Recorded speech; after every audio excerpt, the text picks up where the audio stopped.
hello guys, welcome back to my YouTube channel Ashwini Dinesh 143 YouTube channel.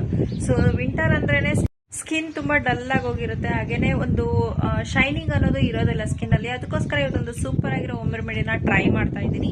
ಹಾಗೇನೆ ಕೂದಲ ಯಾವ ರೀತಿಯಾಗಿ ಆರೋಗ್ಯವಾಗಿ ಇಟ್ಕೋಬೇಕು, ಹಾಗೇನೆ ಕೂದಲು ಶೈನಿಂಗ್ ಆಗಿರ್ಬೇಕಂದ್ರೆ ಯಾವೆಲ್ಲ ಟಿಪ್ಸ್ ನ ಫಾಲೋ ಮಾಡಬೇಕು ಅಂತ ಕೆಲವೊಂದು ಸಿಂಪಲ್ ಟಿಪ್ಸ್ ಗಳನ್ನ ನಿಮ್ ಜೊತೆ ಶೇರ್ ಮಾಡ್ಕೋತಾ ಇದ್ದೀನಿ. ವಿಡಿಯೋ ಸ್ಟಾರ್ಟ್ ಮಾಡೋಣ. ವಿಡಿಯೋ ಸ್ಟಾರ್ಟ್ ಮಾಡೋಕ್ಕಿಂತ ಮುಂಚೆ ಇನ್ನೂ ಯಾರಲ್ಲ ನನ್ನ ಚಾನಲ್ ಸಬ್ಸ್ಕ್ರೈಬ್ ಆಗಿರೋ ಪ್ಲೀಸ್ ಸಬ್ಸ್ಕ್ರೈಬ್ ಮಾಡ್ಕೊಳ್ಳಿ, ಹಾಗೇನೆ ಸಪೋರ್ಟ್ ಮಾಡಿ ಗಾಯ್ಸ್. ಇವಾಗ ನಾನೊಂದು ಫೇಸ್ ಪ್ಯಾಕ್ನ ರೆಡಿ ಮಾಡ್ಕೋತಾ ಇದ್ದೀನಿ. ಸೊ ಇವಾಗ ಒಂದು ಬೌಲ್ನ ತಗೊಂಡು ಅದಕ್ಕೆ 1-2 ಸ್ಪೂನಷ್ಟು ಕಡಲೆ ಹಿಟ್ಟನ್ನು ಹಾಕಬೇಕು. ನೀವು ಮನೇಲೇ ರೆಡಿ ಮಾಡಿರುವಂತಹ ಕಡಲೆ ಹಿಟ್ಟನ್ನ ಬೇಕಾದರೂ ಹಾಕ್ಬೋದು, ಇಲ್ಲ ರೆಡಿಮೇಡ್ ಆದ್ರೂ ಹಾಕ್ಕೋಬೋದು. ಇದಕ್ಕೆ ರೋಸ್ ವಾಟರ್ನ ಆ್ಯಡ್ ಮಾಡ್ತಾ ಇದ್ದೀನಿ. ನಾನು ಯಾವಾಗಲೂ ಯೂಸ್ ಮಾಡೋದು ಗುಲಾಬರಿ ರೋಸ್ ವಾಟರ್.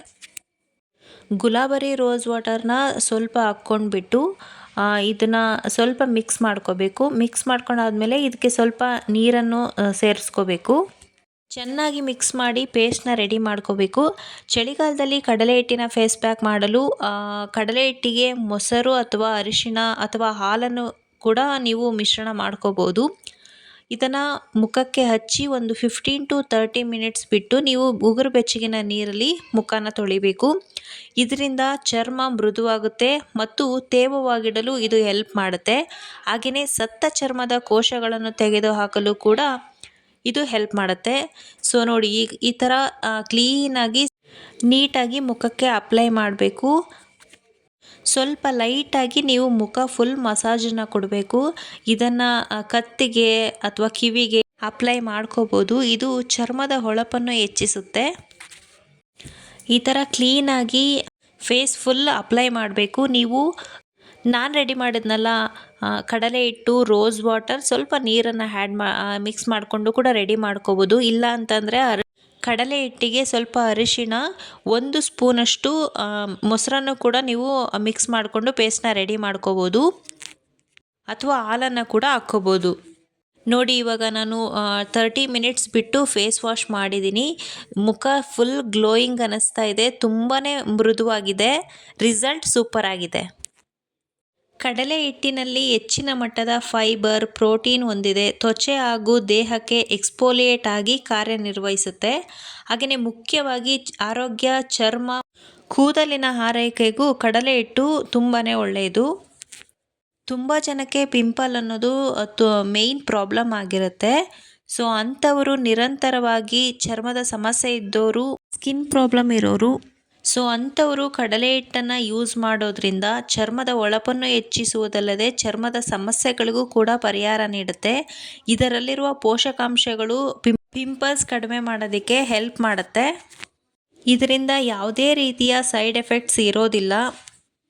ಸೂರ್ಯನ ಬಿಸಿಲಿಗೆ ಹಾನಿಯಾಗಿರುವ ಚರ್ಮವನ್ನು ಕೂಡ ಪೋಷಿಸಲು ಕಡಲೆ ಹಿಟ್ಟು ಹೆಲ್ಪ್ ಮಾಡುತ್ತೆ. ಇದು ನೈಸರ್ಗಿಕವಾದ ಬಣ್ಣವನ್ನು ಹೊಂದಲು ಸಹಾಯ ಮಾಡುತ್ತದೆ. ನೀವು ಚಳಿಗಾಲದಲ್ಲಿ ಸೋಪಿನ ಬದಲಾಗಿ ಸ್ನಾನಕ್ಕೆ ನೀವು ಕಡಲೆ ಹಿಟ್ಟನ್ನು ಯೂಸ್ ಮಾಡಬಹುದು. ಇದು ತ್ವಚೆಯನ್ನು ರಕ್ಷಿಸುತ್ತದೆ, ಒಣ ಚರ್ಮದ ಸಮಸ್ಯೆಯನ್ನು ದೂರ ಮಾಡುತ್ತೆ. ಡ್ರೈ ಸ್ಕಿನ್ನವ್ರಿಗಂತೂ ಕಡಲೆ ಹಿಟ್ಟಿನ ಫೇಸ್ ಪ್ಯಾಕ್ ತುಂಬಾ ಒಳ್ಳೆಯದು. ಏನಕ್ಕಂದರೆ ಡ್ರೈ ಸ್ಕಿನ್ನವರು ಕಡಲೆ ಹಿಟ್ಟನ್ನು ಯೂಸ್ ಮಾಡೋದ್ರಿಂದ ಸ್ಕಿನ್ ತುಂಬಾ ಸ್ಮೂತ್ ಆಗುತ್ತೆ, ಚರ್ಮವನ್ನು ಮೃದುಗೊಳಿಸಿ ಹೊಳೆಯುವಂತೆ ಮಾಡುತ್ತೆ. ಚಳಿಗಾಲದಲ್ಲಿ ಉಂಟಾಗುವ ತುರಿಕೆ, ಎಕ್ಜಿಮಾದಂತಹ ಚರ್ಮ ವ್ಯಾಧಿಗಳನ್ನು ತಡೆಗಟ್ಟಲು ಇದು ಸಹಾಯ ಮಾಡುತ್ತೆ. ಒಟ್ಟಾರೆ ಕಡಲೆ ಹಿಟ್ಟು ಒಂದು ಅತ್ಯುತ್ತಮ ನೈಸರ್ಗಿಕ ಮಾಯ್ಶ್ಚರೈಸರ್ ಆಗಿದೆ. ಇದು ಎಕ್ಸ್ಫೋಲಿಯೇಟಿಂಗ್ ಆಗಿ ಕೆಲಸ ಮಾಡುತ್ತೆ. ಸತ್ತ ಚರ್ಮದ ಕೋಶಗಳನ್ನು ಸ್ಕ್ರಬ್ ಮಾಡುತ್ತೆ. ಸತ್ತ ಚರ್ಮವು ನಿಮ್ಮ ಕಪ್ಪು ಚುಕ್ಕೆಗಳು, ಕಲೆಗಳು, ಮೊಡವೆಗಳನ್ನು ಉಂಟು ಮಾಡುವ ಚಾನ್ಸಸ್ ಇರುತ್ತೆ. ಸೊ ಯಾವುದೇ ಅಡ್ಡ ಪರಿಣಾಮಗಳಿಲ್ಲದೆ ಚರ್ಮದ ಅಂದ ಹೆಚ್ಚಿಸಲು ನೀವು ಕಡಲೆ ಹಿಟ್ಟನ್ನು ಆಯ್ಕೆ ಮಾಡಿಕೊಳ್ಳುವುದು ಉತ್ತಮ. ಅರಿಶಿಣದಂತೆ ಕಡಲೆ ಹಿಟ್ಟು ಕೂಡ ಶಾಶ್ವತವಾಗಿ ಬೇಡವಾದ ಕೂದಲನ್ನು ತೆಗೆದುಹಾಕಲು ಹೆಲ್ಪ್ ಮಾಡುತ್ತೆ. ಹಾಗೆಯೇ ಶಿಶುಗಳಿಗೆ ದೇಹದಲ್ಲಿರುವ ಅನವಶ್ಯಕವಾದ ಕೂದಲನ್ನು ತೆಗೆದುಹಾಕಲು ಕೂಡ ಈ ಕಡಲೆ ಹಿಟ್ಟು ಒಳ್ಳೆಯದು.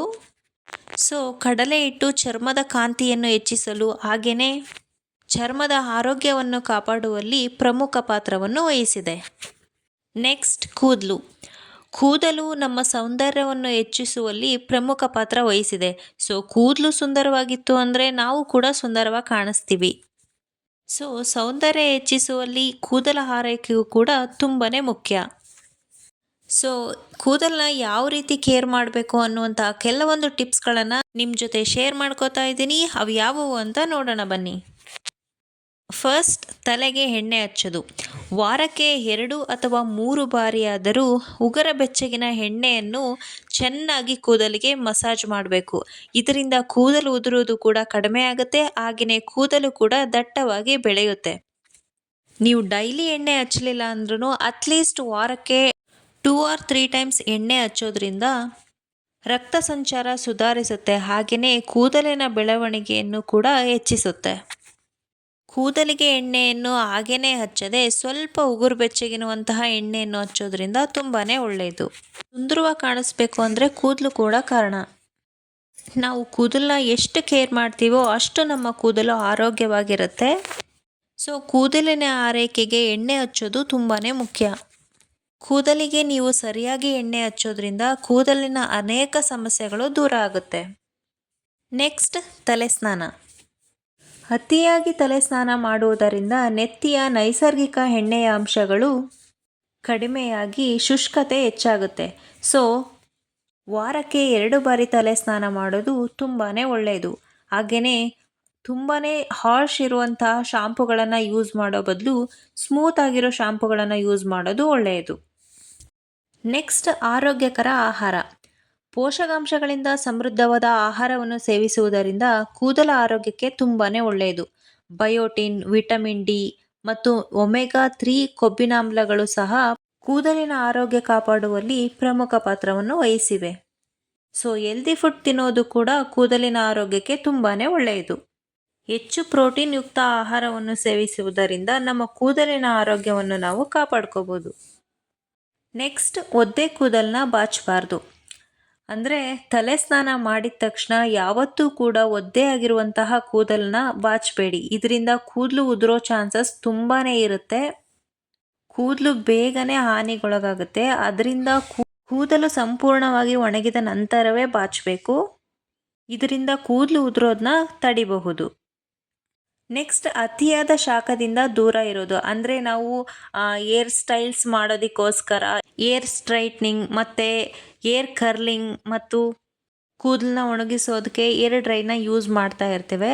ಸೊ ಈ ಥರ ಅತಿಯಾದ ಶಾಖನ ಕಡಿಮೆ ಮಾಡೋದ್ರಿಂದ ಕೂದಲಿಗೆ ತುಂಬಾ ಒಳ್ಳೆಯದು. ಹಾಗೆಯೇ ಏರ್ ಸ್ಟೈಲ್ ಮಾಡುವಾಗ ಕೂದಲನ್ನ ಯಾವತ್ತೂ ತುಂಬಾ ಟೈಟಾಗಿ ಏರ್ ಸ್ಟೈಲ್ನ ಮಾಡ್ಕೋಬಾರ್ದು. ಇದರಿಂದ ಕೂದಲು ಹಾಳಾಗೋ ಚಾನ್ಸಸ್ ಇರುತ್ತೆ. ಸೊ ಇವುಗಳನ್ನು ಆದಷ್ಟು ತಪ್ಪಿಸಬೇಕು. ನೆಕ್ಸ್ಟ್, ಒತ್ತಡ ಕಡಿಮೆ ಮಾಡಬೇಕು. ಅಂದರೆ ತುಂಬಾ ಟೆನ್ಷನ್ ತಗೊಳ್ಳೋದು ಅಥವಾ ತುಂಬಾ ಯೋಚನೆ ಮಾಡೋದ್ರಿಂದನೂ ಕೂದಲು ಉದುರೋದು ಜಾಸ್ತಿ ಆಗುತ್ತೆ. ಸೊ ಕಾಮಾಗಿರಿ, ಕೂಲಾಗಿರಿ, ಯಾವತ್ತೂ ಟೆನ್ಷನ್ ಮಾಡ್ಕೊಳ್ಳೋದಕ್ಕೆ ಹೋಗಬೇಡಿ. ಅತಿಯಾದ ಯೋಚನೆ ಕೂಡ ಬೇಡ. ಒತ್ತಡನ ಕಡಿಮೆ ಮಾಡೋದಕ್ಕೆ ಧ್ಯಾನ ಮಾಡಿ, ಹಾಗೆಯೇ ಯೋಗ ಮಾಡಿ. ಸೊ ಅತಿಯಾದ ಟೆನ್ಷನ್ ಮಾಡ್ಕೊಳ್ಳೋದ್ರಿಂದ ಕೂಡ ಕೂದಲು ಹಾಳಾಗುತ್ತೆ, ಹಾಗೆಯೇ ಕೂದಲು ಉದುರೋದು ಕೂಡ ಜಾಸ್ತಿ ಆಗುತ್ತೆ. ನೆಕ್ಸ್ಟ್, ಪೊಲ್ಯೂಷನಿಂದ ಪ್ರೊಟೆಕ್ಟ್ ಮಾಡಿ. ಅಂದರೆ ಮಾಲಿನ್ಯ, ಹಾಗೆಯೇ ಸೂರ್ಯನ ಕಿರಣಗಳಿಂದ ಕೂದಲು ಹಾಳಾಗೋ ಚಾನ್ಸಸ್ ತುಂಬಾ ಇರುತ್ತೆ. ಸೊ ನೀವು ಸೂರ್ಯನ ಕಿರಣಗಳಿಂದ ಹಾಗೆಯೇ ಮಾಲಿನ್ಯದಿಂದ ನಿಮ್ಮ ಕೂದಲನ್ನು ನೀವು ರಕ್ಷಿಸಿಕೊಳ್ಳಿ. ಹಾಗೆಯೇ ಹೊರಗೆ ಹೋಗಬೇಕಾದ್ರೆ ಅಥವಾ ಸ್ಕಾರ್ಫ್ ಅಥವಾ ದುಪ್ಪಟಾನ ಕಟ್ಕೊಳ್ಳಿ. ಇದರಿಂದ ನಿಮ್ಮ ಕೂದಲಿಗೆ ಆಗುವಂತಹ ಹಾನಿ ಆದಷ್ಟು ಕಡಿಮೆ ಆಗುತ್ತೆ. ಸೊ ಪೊಲ್ಯೂಷನ್ನಿಂದ ಕೂಡ ನಿಮ್ಮ ಕೂದಲನ್ನ ರಕ್ಷಿಸಿಕೊಳ್ಳೋದು ತುಂಬಾ ಮುಖ್ಯ. ನೆಕ್ಸ್ಟ್, ಹೇರ್ ಕಟ್ ಮಾಡೋದು.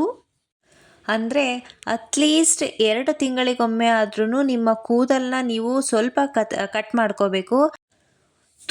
ಒಣ ತುದಿನ ನೀವು ಕಟ್ ಮಾಡ್ಕೋಬೇಕಾಗತ್ತೆ. ಸೊ ಇದರಿಂದ ಕೂದಲು ಬೆಳೆಯೋದಕ್ಕೆ ತುಂಬಾ ಹೆಲ್ಪ್ ಆಗುತ್ತೆ, ಹಾಗೆಯೇ ಕೂದಲು ಕೂಡ ಚೆನ್ನಾಗಿ ಕಾಣಿಸುತ್ತೆ. ಸೊ ಆವಾಗ ಕೂದಲಿನ ತುದಿಯನ್ನು ಕಟ್ ಮಾಡೋದು ಒಳ್ಳೆಯದು. ಸೊ ನೆಕ್ಸ್ಟ್, ಹೇರ್ಗೆ ಒಂದು ಸೂಪರ್ ಆಗಿರುವಂತಹ ಒಂದು ಹೇರ್ ಪ್ಯಾಕ್ನ ಹೇಳೋದಾದರೆ, ಇದು ತಲೆ ಒಟ್ಟಿಗೂ ಕೂಡ ತುಂಬಾ ಒಳ್ಳೆಯದು. ಮೆಂತ್ಯ ಕಾಳಿನ ಹೇರ್ ಪ್ಯಾಕ್. ಮೆಂತ್ಯವನ್ನು ನೈಟ್ ನೆನೆಸಿಡಬೇಕು. ನೆಕ್ಸ್ಟ್ ಡೇ ಅದನ್ನು ರುಬ್ಬಿಕೊಂಡು ಅದಕ್ಕೆ ಮೊಸರನ್ನ ಆ್ಯಡ್ ಮಾಡಿಕೊಂಡು ಒಂದು ಪೇಸ್ಟನ್ನು ತಯಾರಿಸಿ, ಈ ಪೇಸ್ಟನ್ನು ನೀವು ತಲೆಗೆ ಕ್ಲೀನಾಗಿ ಅಪ್ಲೈ ಮಾಡಿ ಒಂದು 30 ಮಿನಿಟ್ಸ್ ಬಿಟ್ಟು ನೀವು ಹೇರ್ ವಾಶ್ ಮಾಡ್ಕೊಳ್ಳಿ. ಇದರಿಂದ ಡ್ರ್ಯಾಂಡ್ರಫ್ ಕೂಡ ಕಡಿಮೆ ಆಗುತ್ತೆ, ಹಾಗೆಯೇ ಕೂದಲು ಕೂಡ ಚೆನ್ನಾಗಿ ಬೆಳೆಯುತ್ತೆ. ಓಕೆ ಗಾಯ್ಸ್, ಇಷ್ಟು ಇವತ್ತಿನ ಬ್ಯೂಟಿ ಟಿಪ್ಸ್. ಇವತ್ತಿನ ವಿಡಿಯೋನ ಮುಗಿಸ್ತಾ ಇದ್ದೀನಿ. ಇನ್ನೂ ಯಾರೆಲ್ಲ ನನ್ನ ಚಾನಲ್ ಸಬ್ಸ್ಕ್ರೈಬ್ ಆಗಿಲ್ವೋ ಪ್ಲೀಸ್ ಸಬ್ಸ್ಕ್ರೈಬ್ ಮಾಡ್ಕೊಳ್ಳಿ. ಹಾಗೆಯೇ ವಿಡಿಯೋ ಇಷ್ಟ ಆದರೆ ಒಂದು ಲೈಕ್ ಮಾಡಿ, ಕಮೆಂಟ್ ಮಾಡಿ, ನಿಮ್ಮ ಫ್ರೆಂಡ್ಸ್ ಆ್ಯಂಡ್ ಫ್ಯಾಮಿಲಿಗೆ ಶೇರ್ ಮಾಡಿ. Okay friends, take care, bye ಬಾಯ್.